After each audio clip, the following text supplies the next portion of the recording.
హైదరాబాద్ పాతబస్తీ యాకుత్పుర నియోజకవర్గంలోని గౌలిపుర డివిజన్ మేకల మండి సర్దార్ పటేల్ నగర్ ప్రాంతంలో గత కొన్ని రోజులుగా డ్రైనేజీ మరియు నాలాలు పొంగిపొర్లుతూ మురుగునీరు రోడ్లపై ప్రవహిస్తూ ఉండడంతో స్థానిక ప్రజలు వాహనదారులు పాదచారులు తీవ్ర ఇబ్బంది గురవుతున్నామని ఆవేదన వ్యక్తం చేస్తున్నారు। ఈ డ్రైనేజ్ మురుగునీటి కారణంగా త్రాగునీటిలో కలుషితమై తాము ఎలాంటి రోగాల బారిన పడాల్సి వస్తోందని ప్రజలు భయభ్రాంతులకు గురవుతున్నారు। దీనిపై సంబంధిత అధికారులకు పలుమార్లు ఫిర్యాదు చేసినా ఎలాంటి ప్రయోజనం లేకుండా పోయిందని స్థానికులు ఆరోపిస్తున్నారు।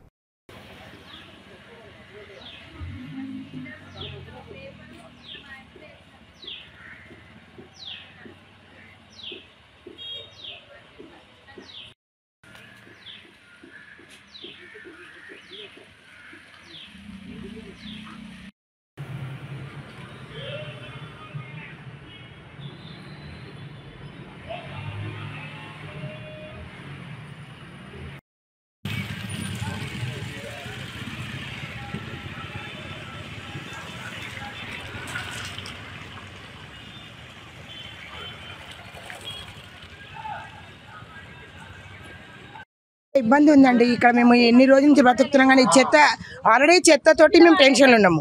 ఇన్ని రోజులు మేము దాని గురించి చాలా కష్టపడ్డాం। చెత్త తీయాలి చెత్త తీసిండ్రు।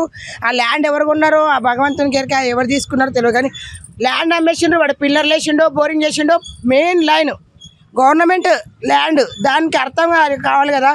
ఆ ల్యాండ్లో మెయిన్ లైన్ ఎన్నో ఏళ్ళ నుంచి ఉన్న లైన్కు మెయిన్ హోల్ చేసేసిండు। దాన్ని కవర్ చేస్తలేరు। దాంట్లో ఒక గుంట తీసుకున్నారు కొంచెం టెంపరీగా అందులో తవ్వి అందులో కలిపేసారు। అది నిండిపోయింది మళ్ళీ సేమ్ యథావిధిగా। ఇక్కడ పిల్లలు చిన్నపిల్లలు డెంగ్యూ మలేరియా వ్యాధులు వామిటింగ్స్ మోషన్స్ ప్రతి ఒక్కరు కడుపు నొప్పి స్మెల్కి వాటర్లో కనెక్ట్ అయిపోతుంది। నల్ల నీళ్ళలో మొత్తం మోరి నెల కనెక్ట్ అయిపోయినాయి। ఒక్క రోజు కూడా మంచి వాటర్ వస్తలేవు। మేము వాటర్ తాగుతాం అందరం కొనుక్కొని తాగుతున్నాం। ఎన్ని రోజులు తాగుతాండి?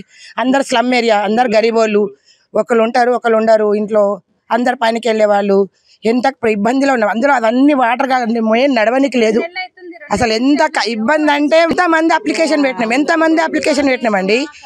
లేడీస్ అందరం కూడా పోయినాం మొగోళ్ళం అందరం కూడా పోయినాం। ఏం చేస్తారు అంతా పట్టించుకోరు। ఆ ల్యాండ్ అమ్మినోళ్ళు కొన్నోళ్ళు పెద్దలు ఆ పెద్దలకు ఎవరు చెప్తారు సమాధానం? కారణం ఏడికి పోతాం ఒక గుడికి ఒక బయటికి వెళ్ళాలంటే వాసన ఇంట్లోకి వెళ్ళి అసలు ఈ అధికారులు అయితే పట్టించుకోవడమే లేదు। ఇప్పుడు కాదండి మేము మినిమం 12-15 ఇయర్స్ కొట్లాడుతున్నాం మాకు చెత్త తీసేయండి మాకు ప్రాబ్లం అవుతుంది। ఈ కాగితాల వాళ్ళందరూ జమ అయినరు మాకు మళ్ళీ లాస్ట్కి వస్తే ల్యాండ్ అమ్మిండ్రు। ఎంతమందికి ఫిర్యాదు చేసినాం ఎంతమంది అందరం పేపర్ ఇక్కడ ఈ ఏరియా కింది వాళ్ళు అందరు పోయారు ఒక్కలమని కాదు కానీ పట్టించుకునే నాదులు లేరు। మేకల మండి అసలు చాలా టూ మచ్ ఉందన్న ఏరియా అయితే చాలా టూ మచ్ ఉంది। మేము హోటల్ పెట్టుకున్నాం ఇక్కడ ఎట్లా జరుగుతుంది ఎవరు వస్తారని మేము కిరాయిలు ఎట్లా కట్టుకోవాలా మా పిల్లలు ఎట్లా భవిష్యత్తు మేము ఎట్లా ఇట్లా రోడ్లు ఉంటే ఎట్లా 2 నెలల నుంచి ఎవరు పట్టించుకుంటలేరన్నా ఇక్కడ లీడర్లు ఎవరు పట్టించుకుంటలేరు ఎవరు వస్తలేరు। ఏంది కథ ఇట్లా మా పిల్లలు ఏంది మా హోటల్ని పెట్టుకుని ఎట్లా బతుకోవాలా మా కిరాయిలు ఎట్లా కట్టుకోవాలా లీడర్లు ఇట్లనే చేసేది ఓట్లు అప్పుడైతే వస్తారు పిల్లలు జరాలు వచ్చి పడిపోతున్నారు। ఆ చూపించుకునే కానీ డబ్బులు లేవు మాకి।